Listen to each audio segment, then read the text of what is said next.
Imagine a man named Job, living in the land of Uz. He was a man of unwavering integrity, deeply devoted to God, and abhorred evil.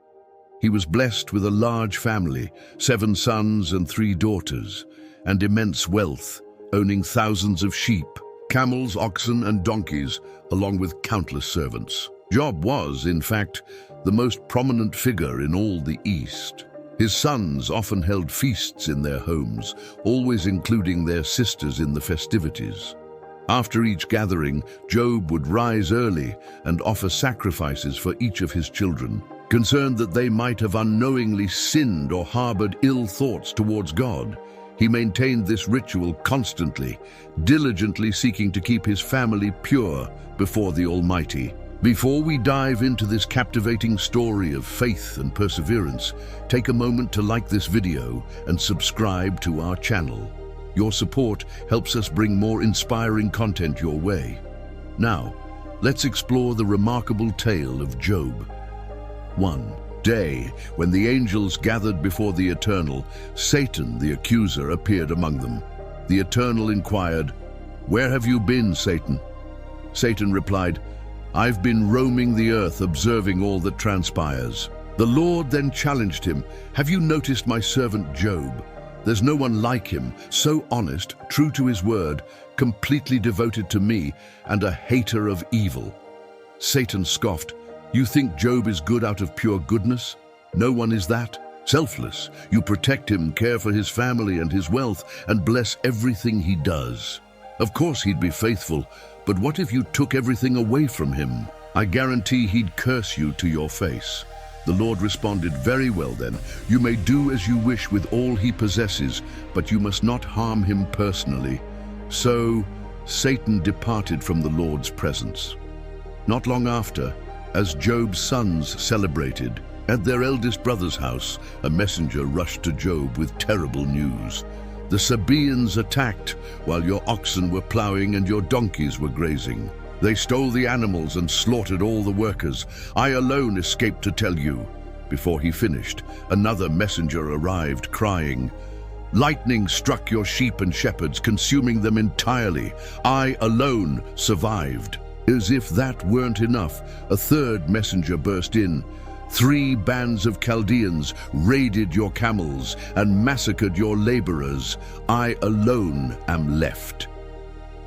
While he was still speaking, a 4th messenger arrived with the most devastating news of all. "Your sons and daughters were feasting at their eldest brother's house when a mighty hurricane swept in from the desert, demolishing the house and killing all your children. I alone survived."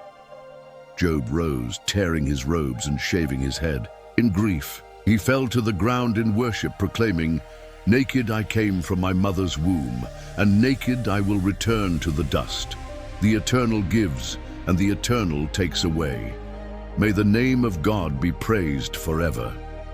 Despite such immense misfortune, Job neither sinned nor blamed God. Another day, when the angels again presented themselves before the Eternal, Satan was also there. The Eternal asked, "Where have you been, Satan?" Satan replied, "I've been traversing the earth, seeing how things are."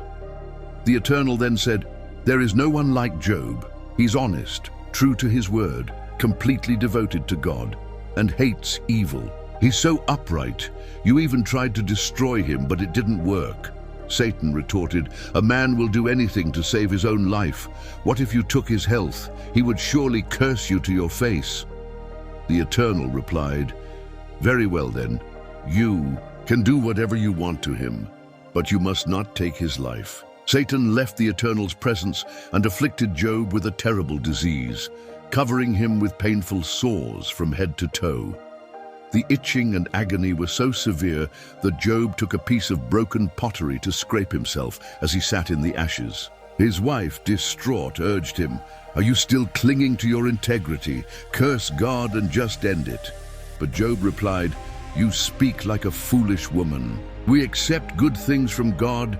Why should we not accept misfortune as well?" In all of this, Job did not sin. When Job's 3 friends, Eliphaz, Bildad, and Zophar, heard of his suffering, they left their homes to comfort and console him. Upon seeing him, they barely recognized their friend. They wept aloud, tore their robes, and threw dust on their heads in their anguish. Then they sat with him on the ground for 7 days and 7 nights, without saying a word, for they saw how immense his suffering was. Finally, Job broke his silence and cried out, cursing the day he was born. He longed for death, wishing he had never seen the light of day. He lamented the pain and bitterness that consumed him, questioning why God allowed him to live in such agony. He yearned for peace, for release from his endless suffering, and wondered why he had not died at birth. He spoke of how in death the wicked cease troubling, and the weary find rest. Prisoners are freed, and the rich and poor, slave and free, are all equal. He questioned God's purpose in allowing the wretched to live when they desperately desired death. Eliphaz the Temanite was the first to respond. He acknowledged Job's past wisdom and encouragement to others, but rebuked him for his current despair. He suggested that true righteousness would not lead to such misfortune, and implied that Job's suffering must be a consequence of some hidden sin. He spoke of a secret revelation, a whispered word from a spirit, questioning how a mortal could be more righteous than God, who doesn't even fully trust his angels. He urged Job to seek God's mercy, emphasizing God's greatness and power to deliver the humble and thwart the wicked. He declared that those whom God corrects are blessed, for he wounds but also heals, delivers from disaster, and protects from evil. He promised Job prosperity, a flourishing family, and a long life, if he would. But listen and follow his advice. Job replied that his suffering was immeasurable, heavier than all the sand of the sea. He felt like a beast led to slaughter, pierced by the Almighty's arrows and poisoned by his wrath. He compared himself to donkeys and cows braying from hunger, explaining that his anguish made him lose his appetite. He yearned for God to crush him and end his life, finding satisfaction in not blaspheming before his limits were reached. He questioned where his strength and future lay, denying he was as strong as stone or iron. He lamented that his friends, like dried-up desert streams, offered no true support, only cringing in fear at his plight. He insisted he hadn't asked for money or sacrifice, urging them to show him something indisputable and speak the truth, even if it hurt. He accused them of treating people as objects and friends as commodities, challenging their judgment and defending his integrity. He then reflected on the hardship of life, likening it to slavery and the anxious wait of workers for the end of the day. He described his sleepless nights of anguish, his body covered in sores and worms, and his days passing swiftly and hopelessly. He pleaded with God not to forget that he was but a breath, his eyes having seen goodness for the last time. He compared himself to a cloud that vanishes, fearing that he would never return from the grave. He declared his intention to speak out his bitter but honest complaint against heaven, even if it meant further torment. He questioned God's constant scrutiny, asking why he was targeted and if his sins truly affected the Almighty. He begged for forgiveness or an end to his life, sensing his imminent death.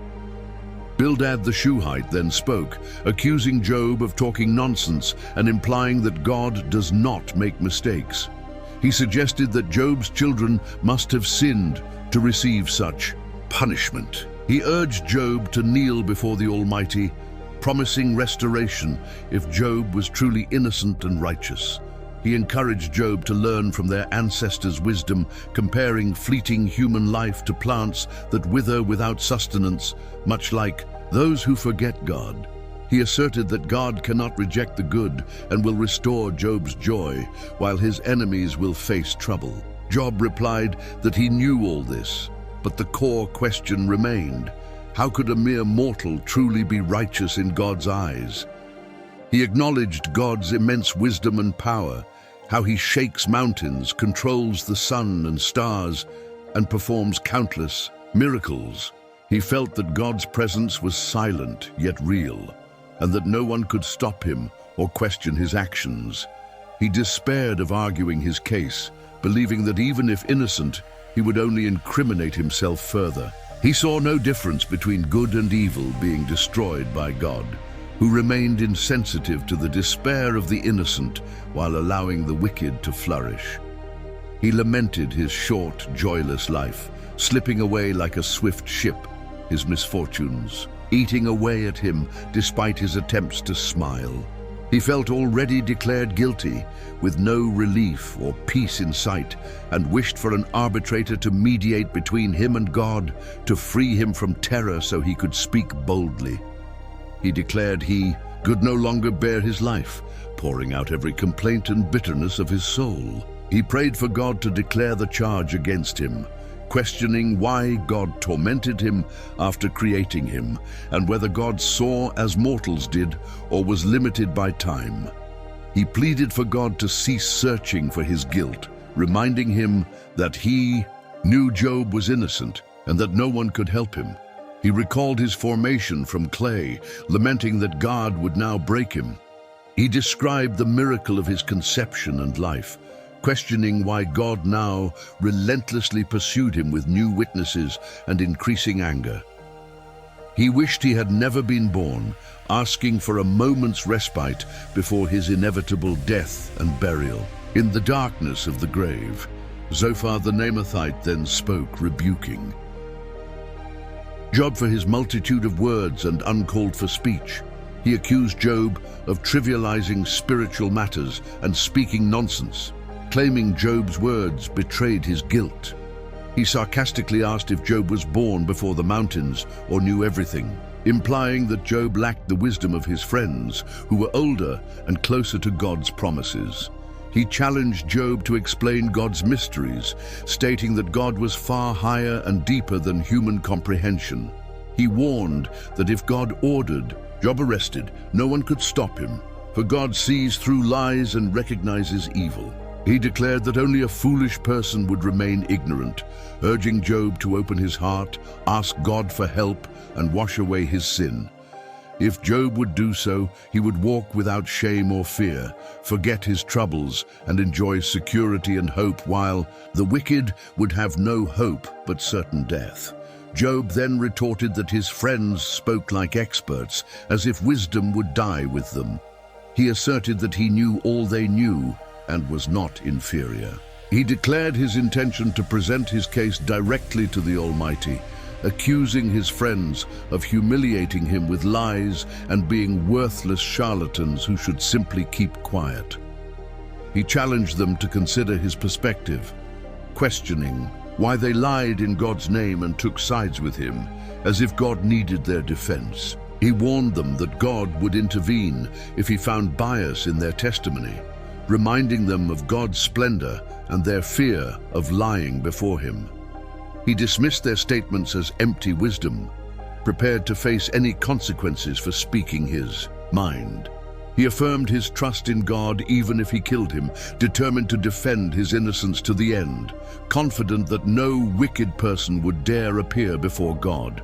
He urged his friends to listen carefully to his defense, believing he would be acquitted.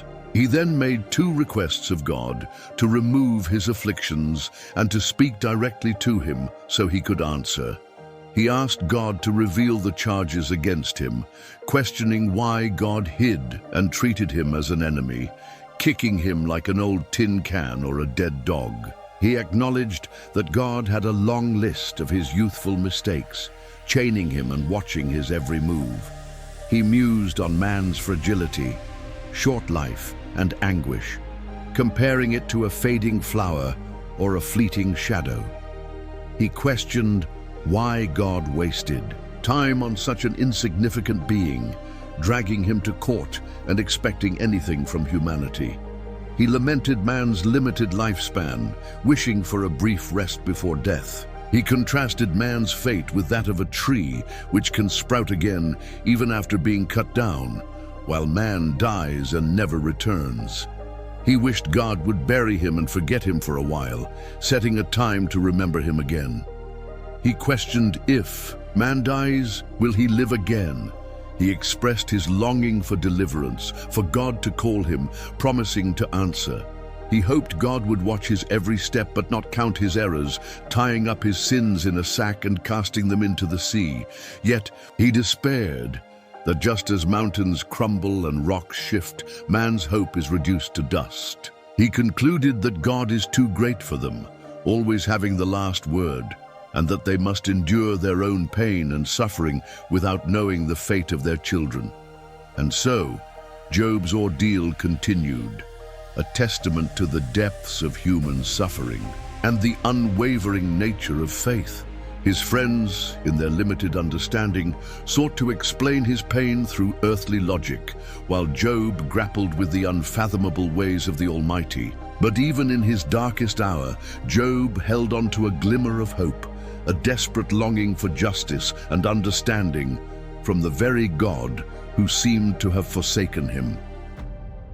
Just as the Bible concludes with a new heaven and a new earth, where tears are wiped away and all things are made new, so too would Job's story find its ultimate restoration. Though he endured unimaginable loss and suffering, God, in his boundless mercy, would ultimately vindicate his faithful servant.